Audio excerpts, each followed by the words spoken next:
Hello guys. Board पर लिखा हुआ क्वेश्चन यूपीएससी के ईएस के प्रीलिम्स का है और ईयर 2002 में पूछा गया है, जो कि डिजिटल इलेक्ट्रॉनिक्स के नंबर सिस्टम पर बेस्ड है। आइए हम क्वेश्चन को देखते हैं। क्वेश्चन है, a number is expressed in the binary 2s complement as 10011. Its decimal equivalent value is, and the option is A, B, C and D। हम देखते हैं कि क्वेश्चन ने हमें दिया क्या है और क्वेश्चन हमसे मांग क्या रहा है। क्वेश्चन ने हमें दिया है एक नंबर 10011 और कहा है कि यह नंबर 2s कम्प्लीमेंट में है, यानी कि हमें सबसे पहले इसको इसके ओरिजिनल फॉर्म में लाना होगा। उसके बाद क्वेश्चन कह रहा है कि हमें ओरिजिनल फॉर्म के बाइनरी नंबर का डेसिमल इक्विवेलेंट वैल्यू चाहिए एंड हमें क्वेश्चन के आंसर के ऑप्शन से कुछ हिंट दे रहे हैं और वह हिंट यह है कि हमें इस क्वेश्चन में साइन मैग्नीट्यूड रिप्रेजेंटेशन का भी ध्यान रखना होगा, यानी कि साइन मैग्नीट्यूड रिप्रेजेंटेशन क्वेश्चन के गिवन नंबर में से ही निकालना पड़ेगा। तो चलिए हम क्वेश्चन को सॉल्व करते हैं और उससे पहले हम क्वेश्चन के रिक्वायरमेंट को जान लेते हैं। क्वेश्चन को सॉल्व करने के लिए हमें 3 चीज़ों की ज़रूरत पड़ेगी: binary to decimal conversion, complements और साइन मैग्नीट्यूड रिप्रेजेंटेशन। हम तीनों के बारे में शॉर्ट में डिस्कस कर लेते हैं। बाइनरी टू डेसिमल कन्वर्जन, हम इस मेथड का यूज़ करते हैं बाइनरी टू डेसिमल कन्वर्जन के लिए। यह मेथड बेसिकली हमें 2 पॉइंट्स के बारे में बताता है। पहले पॉइंट्स में ये कहता है कि जब हम बाइनरी टू डेसिमल कन्वर्जन करते हैं तो बाइनरी के हर एक बीट के साथ उसी के बेस को मल्टीप्लाई करते हैं। सेकेंड पॉइंट ये कहता है कि एक नंबर में 2 पार्ट हो सकते हैं, इंटीजर एंड फ्रैक्शनल। हम पॉइंट के पहले के पार्ट को इंटीजर कहते हैं और पॉइंट के बाद वाले पार्ट को फ्रैक्शनल कहते हैं। इंटीजर कहता है कि इंटीजर पार्ट में जो हर एक डिजिट के साथ बेस मल्टीप्लिकेशन में होता है उस बेस का पावर हमेशा पॉजिटिव रहेगा। वहीं पर फ्रैक्शनल कहता है कि फ्रैक्शनल पार्ट में हर एक डिजिट के साथ जो बेस मल्टीप्लिकेशन में रहता है उस बेस का पावर हमेशा नेगेटिव रहेगा। कम्प्लीमेंट्स के बारे में हम जानते हैं। हम यहाँ 2 कम्प्लीमेंट्स के बारे में जानेंगे जो कि हमारे क्वेश्चन के लिए पर्याप्त होगा। 1s complement and 2s complement. 1s complement, इस कम्प्लीमेंट में हम गिवन नंबर के हर एक बीट के ऊपर इन्वर्टर को अप्लाई करते हैं। इसका मतलब ये है कि हम हर एक बीट को उसके अपोजिट बीट से रिप्लेस कर देते हैं। दैट्स मीन हम 1 को 0 से और 0 को 1 से रिप्लेस करते हैं, जैसे कि 1 to 0, 0 to 1, 1 to 0, 1 to 0, 0 to 1 and 1 to 0। 2s complement, हम यहाँ 2s कम्प्लीमेंट 2 मेथड से निकाल सकते हैं। फर्स्ट मेथड में हम गिवन नंबर का 1s कम्प्लीमेंट निकालेंगे, उसके बाद उसमें हम 1 ऐड कर देंगे। सेकंड मेथड में हमें इस 1 की एडिशन की आवश्यकता नहीं पड़ेगी, बस हमें एक छोटे से पॉइंट को ध्यान में रखना होगा। हम जब LSB टू MSB चलेंगे तो हमें ध्यान रखना है कि हमें जब तक 1 नहीं मिल जाता है तब तक हम सभी बिट्स को जैसे के तैसे रखेंगे और 1 मिलने के बाद 1 को भी हम जैसे के तैसे रख देंगे। आफ्टर 1 मिलने के बाद हम सभी बिट्स के ऊपर इन्वर्टर अप्लाई करेंगे, यानी कि हर एक बिट को उसके अपोजिट बिट से रिप्लेस करेंगे। That's mean 0 to 1 and 1 to 0। Sign magnitude representation, हम जानते हैं कि डिजिटल सिस्टम 1 और 0 को जानता है। देन साइन मैग्नीट्यूड रिप्रेजेंटेशन के लिए भी 0 और 1 को ही असाइन किया गया है। पॉजिटिव साइन के लिए 0 को असाइन किया गया है और नेगेटिव साइन के लिए 1 को असाइन किया गया है। फॉर एग्जाम्पल, अगर कोई आपसे कहे कि यह 1 1 3 नहीं 1 है तो आप कह सकते हैं हाँ ये 1 है, लेकिन विथ साइन मैग्नीट्यूड रिप्रेजेंटेशन, क्योंकि हमारा पहला 1 नेगेटिव साइन को रिप्रेजेंट करेगा।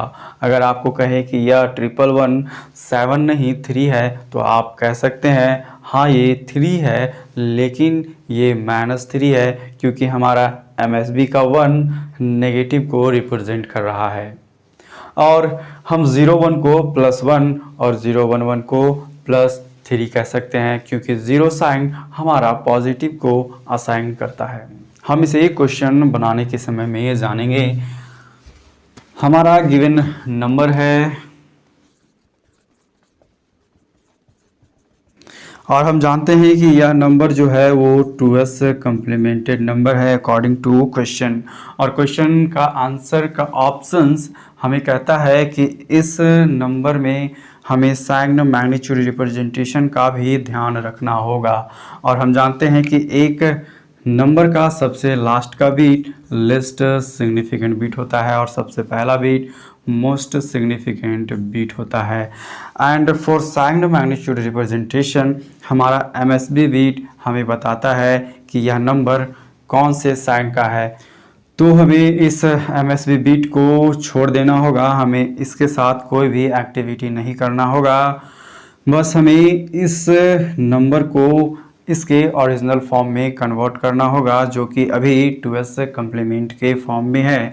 तो हम जानते हैं कि हमारा 2s कम्प्लीमेंट दो तरीके से निकल सकता है। पहला ये कि हम सबसे पहले इसको 1s कम्प्लीमेंट में कन्वर्ट करें, उसके बाद इसमें 1 ऐड करें। और दूसरा कि हमें जब तक 1 नहीं मिल जाता तब तक हम अपने नंबर्स को जैसे का तैसे रखें, और 1 मिलने के बाद 1 को भी जैसे का तैसे रखें, और बाकी सभी नंबर्स को कम्प्लीमेंट कर दें as 1s complement. And according to 2s complement theory, the 2s complement of 2s complement is a number itself। इसका मतलब ये है कि अगर हम 2s कम्प्लीमेंटेड नंबर के ऊपर फिर से 2s कम्प्लीमेंट अप्लाई करते हैं तो वह नंबर ओरिजिनल फॉर्म में आ जाता है। तो हम सबसे पहले अपने गिवन नंबर को ओरिजिनल फॉर्म में लाते हैं। तो हम पहले मेथड से चलते हैं और अब हमारे पास नंबर है 0 0 1 एंड 1। इस नंबर को हमें ओरिजिनल फॉर्म में कन्वर्ट करना है, जो कि अभी 2s कम्प्लीमेंट के फॉर्म में है। तो सबसे पहले हमें इसका 1s कम्प्लीमेंट निकालना है। 1s कम्प्लीमेंट, इसका 1s कम्प्लीमेंट का मेथड कहता है कि हम हर एक नंबर को इसके अपोजिट बीट से रिप्लेस करते हैं। दैट्स मीन्स 1 को 0 से, 1 को 0 से, 0 को 1 से एंड 0 को 1 से। उसके बाद हम 2s कम्प्लीमेंट के लिए इसमें 1 को और ऐड करते हैं, देन 1। अब हमारा हो गया 1 0 1 एंड 1। ये हमारा हो गया ओरिजिनल नंबर। हम सेकंड मेथड से भी इसे निकाल कर देख ही लेते हैं। सेकंड मेथड ये कहता है कि जब तक हमें 1 ना मिल जाए तब तक हम अपने सारे बिट्स को जैसे का तैसे रखें, और 1 मिलने के बाद 1 को भी हम जैसे का तैसे रखेंगे, और आफ्टर 1 हम सभी बिट के ऊपर इन्वर्टर अप्लाई कर देंगे। देन हमारे पास हमारा गिवन नंबर है 0 0 1 एंड 1। हमारा पहला बिट ही 1 मिल गया तो हम 1 को जैसे का तैसे रखेंगे, बाकी सभी के ऊपर इन्वर्टर अप्लाई कर देंगे। दैट्स मीन्स हम सभी को इसके अपोजिट बिट से रिप्लेस करेंगे। Then 1 to 0 0 to 1 and 0 to 1। हमारा आंसर सेम आया है। अब हमें इन सभी नंबर को डेसिमल में कन्वर्ट करना होगा। तो हम जानते हैं कि बाइनरी टू डेसिमल कन्वर्जन का रूल कहता है कि हम अपने गिवन नंबर के हर एक बिट के साथ उसके बेस को मल्टीप्लाई करते हैं। तो हम करते हैं, हमारे पास अब हमारा ओरिजिनल फॉर्म का गिवन नंबर है 1 1 0 1।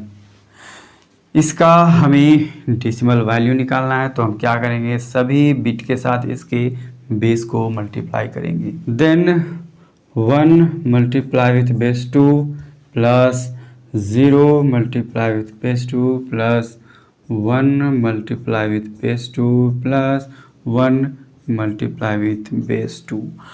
अब हमें सेकेंड पॉइंट के अकॉर्डिंग हमें इंटीजर पार्ट का बेस का पावर पॉजिटिव रखना है और ये सारा का सारा नंबर हमारा इंटीजर नंबर है, कोई भी फ्रैक्शनल नहीं है।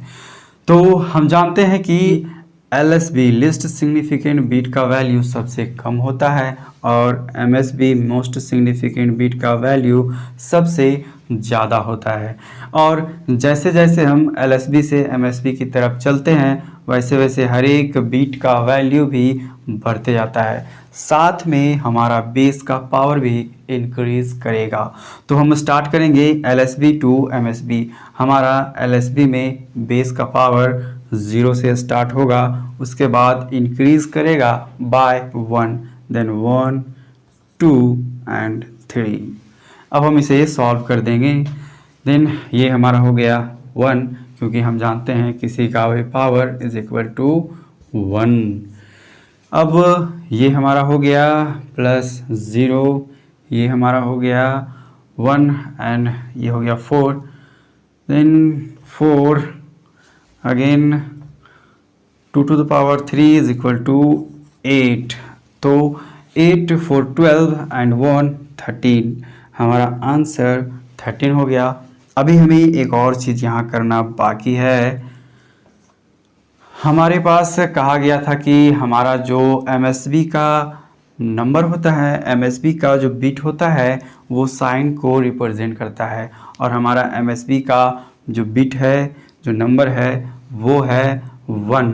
देन 1 रिप्रेजेंट करता है नेगेटिव नंबर को, तो हम 13 को -13 लिख सकते हैं। तो हमारा आंसर हो गया -13। Then option d will be the correct answer. और एक बात कि हम अपने इस ओरिजिनल बाइनरी नंबर को इस टेबल से सीधे निकाल सकते हैं, हमें इतना लंबा प्रोसेस करने की आवश्यकता नहीं पड़ेगी। हमारे पास ओरिजिनल बाइनरी नंबर है 1101। देन हम LSB साइड से लिखेंगे तो 1011 1011। अब हम इसे ऐड कर देंगे। 1 के ऊपर है 8 4 एंड 1, 8 4 12 एंड 1 13, जो कि हमारा ऑप्शन भी आया हुआ है, और नेगेटिव फॉर MSB साइड 1। यदि आपको यह वीडियो पसंद आया हो तो वीडियो को लाइक शेयर करें, चैनल को सब्सक्राइब करें और बेल आइकन को प्रेस करें ताकि आपको नेक्स्ट वीडियो की जानकारी तुरंत मिल जाए। Thank you.